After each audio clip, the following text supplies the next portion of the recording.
با خود به سبب این سان گشتم معتبر.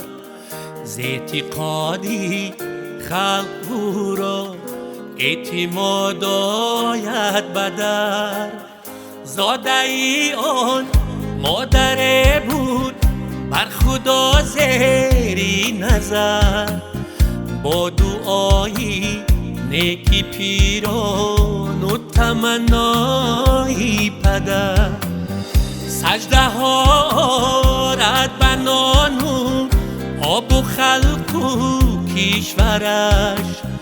فکری و آسودگی مردمش شام و سحر.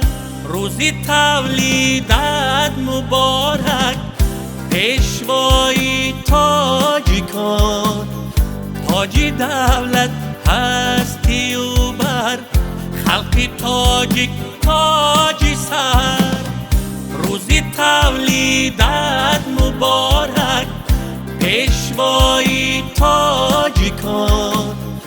تاجی دولت هستی و بر خلق تاجیک تاجی سر.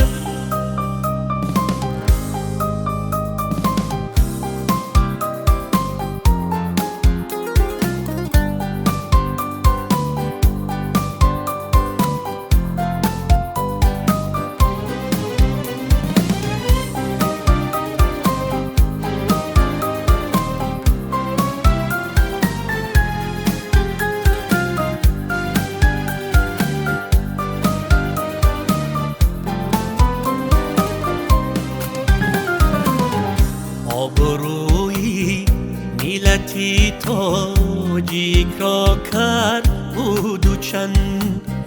جان به جانی مردمش پیوند باشد روز و شب. در حقش دارد دعا هر خاندان و هر نفر. جلوه‌گر خوب صورت و سیمای و قد و قامتش. هستی او پایداری تمامی کشور است. شست و تونی دولت و میلت بود از خطر. روزی تولیدت مبارک پیشوای تاجیکان. تاجی دولت هستی و بر خلق تاجیک تاجی سر. این سنه بگذار باشد روزی نیکی تاجیکان.